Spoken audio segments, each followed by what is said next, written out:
first time at Comic-Con? No, I came for the penultimate season. The last season I was in New York working on my next job because Breaking Bad was over, but so we came once before and it was wowed me. What does it mean to you to be able to reunite with all your cast members and friends here 10 years later? I mean, you know, we still see each other, but it's nothing like when we work together, and it's, you know, I mean, we're so lucky, everybody's so busy, it's hard to all get together. I teared up twice during that panel today, and you know, I always say this whenever we all get together, I know I'm going to laugh, and I'm probably going to cry a little too. And we were talking last night, we went out, and it's so bittersweet, you know, because it's so great to be together, and it's hard because I know it ends too. I always try and remember our DP, Michael Slovis, used to say during the last season, the last 8 episodes, don't cry because it's over, smile because it happened. And I could not have ended up on a better show. I remember giving an award to our casting directors, and I said, you changed my life when you put me in that room with Vince Gilligan. And they did. I mean, for an actor to get to be on a show like this is, with this group, you know. What do you think it is about these characters that has endured over 10 years to the point where you can come back all these years later and get a reaction like that? It was so humbling today. You know, I gotta say, you know, I'm not saying that we don't bring anything to the table, but as writers, and they're also all really lovely people, and yet might shock you because of the very dark content that they're writing. But I remember telling Vince, I said, if I were single and dating, I would have you guys vet the guys I was dating. Like, they're like really like some of my favorite people in that writer's room. But I think and this is not easy to do, to play characters in these situations, and yet they're still relatable. You know, like, whoa, we wanted him to stick up for his son. We wanted him to tell his boss not to, you know, take advantage of him. And he was the guy that never did that, and he always did the right thing. And everybody wants a little justice, you know? And I feel like every character had their own truth and had their own desire that they wanted, and we wanted them to have that. What do you love about Better Call Saul? Oh my God. I love that it's a prequel and not a sequel, first of all. And I think that Peter and Vince, that is how you do a spinoff. I love it. I love that the world is so weird. I love that there's a scene where I don't know how many minutes it goes on, and we're just watching Michael McKean make tea and check all the windows and doors in his house, and you are riveted. He's doing nothing. And you're still, and I love, it's the same, you know, there's that similarity between Better Call Saul and Breaking Bad. These characters are all so weird in their own ways, and it works. It comes together, and it works. And I'm a huge fan of the show. Thank you so much for taking the time. Oh my God, it's so nice to see you. Have fun at Comic-Con. Well, you too. Don't check out the floor a little bit. I know. I always get a little. The mask. I should do that. I should do that tomorrow. Because I'm staying tomorrow too. Yeah, it's incredibly fun to be here. It's incredibly fun. Thank you. It's so nice to see you. Don't get arrested. I try not to. So the poster art for the new season would suggest that we have a darker season ahead of Better Call Saul. What can fans expect? It gets darker and darker. We also have a lot of comedy in this season. Boy, pure comedy, as far as I'm concerned. And we get away with it, I think. So far, I'm told that it is all working out in the editing room. So we were figuring out this show when we started it. The writers and the actors, nobody knew how much comedy we could do, how much drama, how much interior drama, personal drama, violence. And now we're just, the audience has said, we love it, go for it, go nuts. And we've decided we can do this thing. And now we're just flying all over the place and having a great time. It's interesting seeing Jimmy's dilemma and weighing that against Walter White and what he's gone through. Is that something that was built into the concept of the show, or just something that's evolved over time? I think it's built into what Vince Gilligan, who created both shows, cares about. Now, Better Call Saul was also created by Peter Gould, and I, having read all their writing for years, think Peter has maybe a little more comedy in his writing. So that's mixed in too. They're both very curious about what makes a person tick, and what they tell themselves they are versus what they actually are. Thank you very much. How surreal is it for you to be here at San Diego Comic-Con celebrating a show about a chemistry teacher turned drug kingpin? Man, who knew this thing was ever going to have any legs at all? I mean, I'm still amazed that Sony and AMC said yes to this. And that happened, over 11 years ago now. 10 years ago, the first episode aired, Breaking Bad, and then Breaking Bad began Better Call Saul, and of course that was hairy times for us too, scary and hairy, in the sense that we thought, oh my God, what if this show stinks? What if Better Call Saul stinks? And people remember it poorly, if they remember it at all, and then it turns out to be that it affects people's fondness for Breaking Bad. Thank goodness none of that came to pass, and I meet people every day who say they like Better Call Saul better than Breaking Bad, which tickles me to no end. It's just amazing. What is the question you get asked most by just the average fan on the street? Why are we so handsome? Yeah. Are we as handsome? We're even more handsome in real life. I get that. And other than that, what do you get? Oh, what do I get? Is Kim going to make it? That's the big question I get. Is tell me. Actually, people want me to promise that nothing bad will happen to Kim Wexler. Wow. Yeah, I think folks are really worried about her. I'm a little worried about her too. So it means that people are invested and care about her, and they should. People love Kim. I get the same question, and it's basically worded very similarly every time. It's basically they rivet me with their eyes, and they say, "You're not going to kill off Kim, are you?" And they say it as a threat. It's not really a question. It's more like a threat. Yeah, you better be careful. Yeah. What do you think it is about these characters on both series that seems to have resonated with the fandom that has stuck with you to the point where you can do an event like this and hundreds of people show up? Well, I wish I knew. I wish we could bottle it. All I can say is it's some kind of alchemy between these characters and the writing and the actors. We have, it's a wonderful, but there's a lot of shows that have wonderful actors and wonderful writing, and they don't get this kind of love. So I wish I knew. I wish I could put it into words. I can't, but I'm damn glad that I'm damn glad people like it.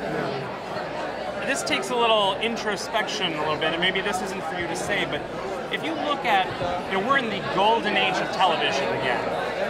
If you look at Breaking Bad and the time it came out, what do you think that show's influence has been on television for the last 2 years that helped influence this golden age of television?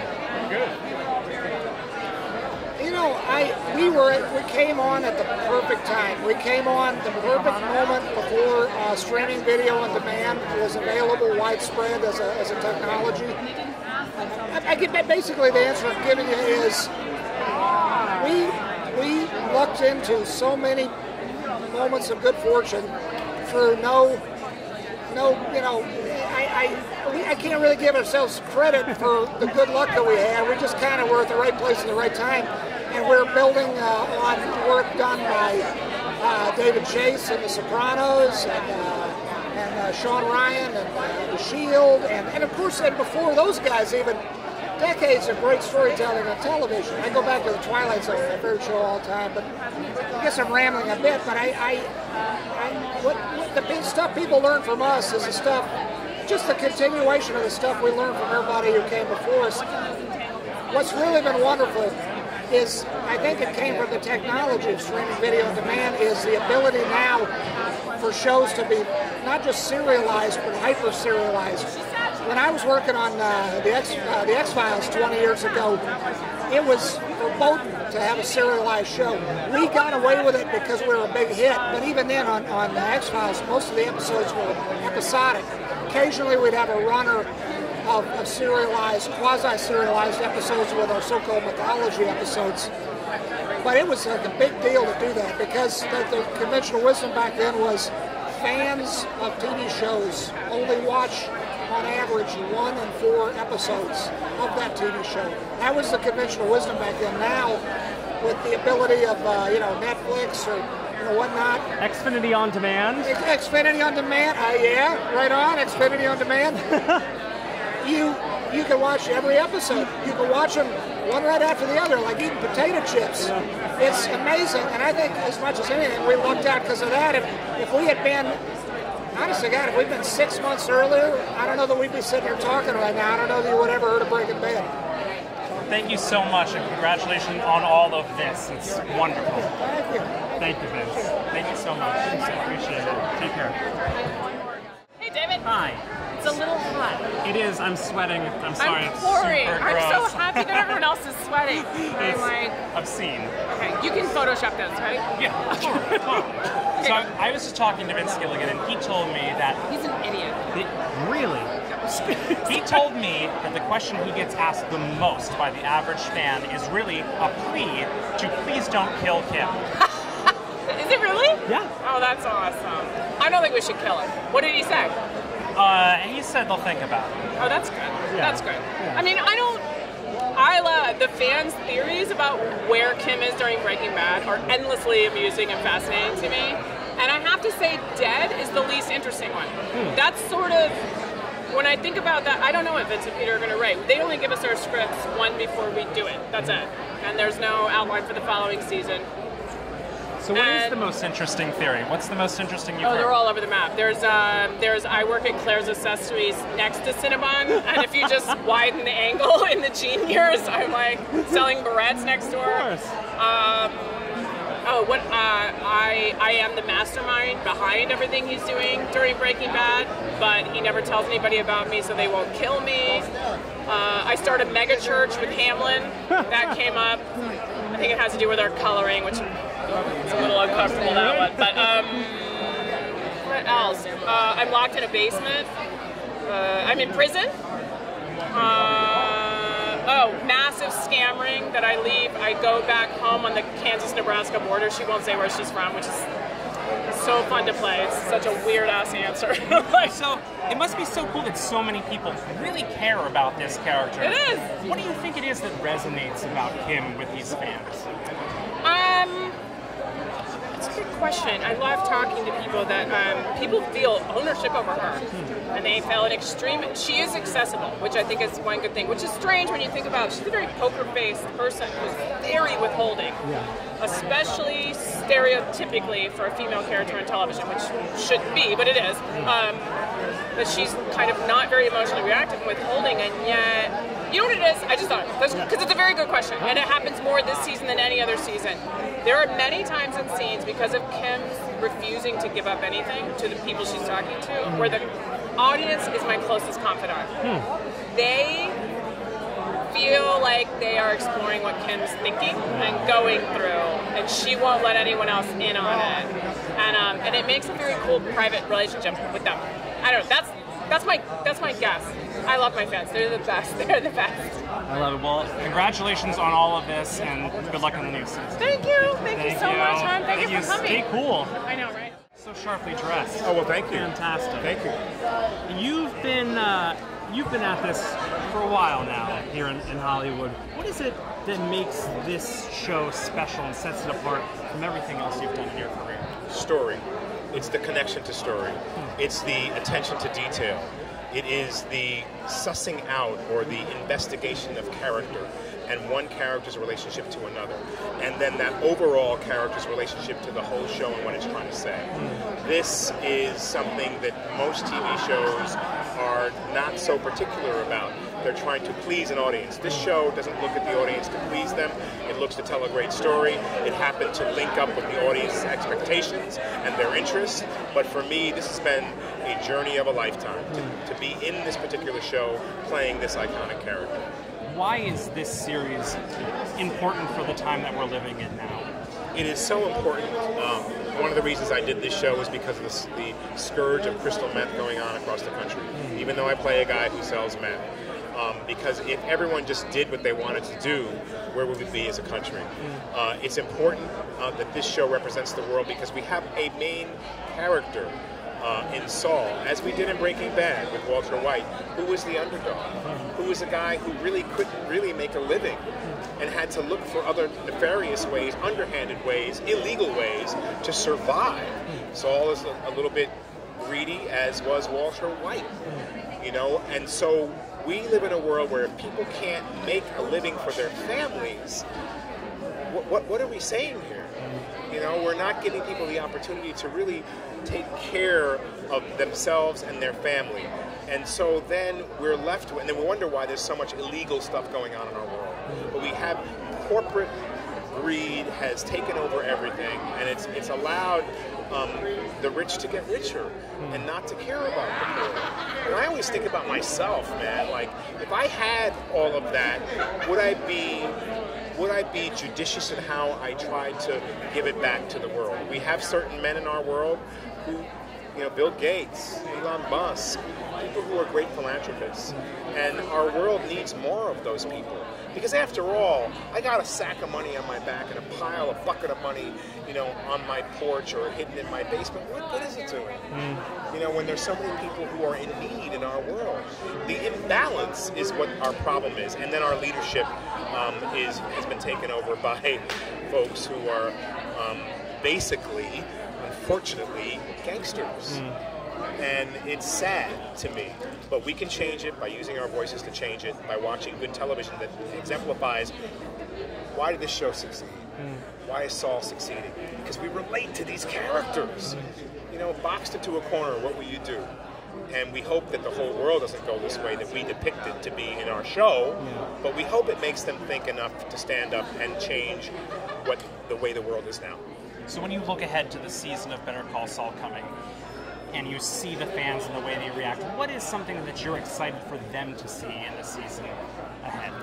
I'm excited for them to see how the manipulation of the relationship between Gus and Nacho can be, the manipulation of what's really inside Jimmy McGill's head.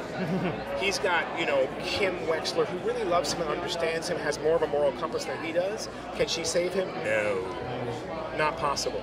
So it's really that moral tale that what keeps us human and grounded no matter what the situation, and what allows us to spin off the rails and really just experiment and court the dark side of ourselves. It's in all of us.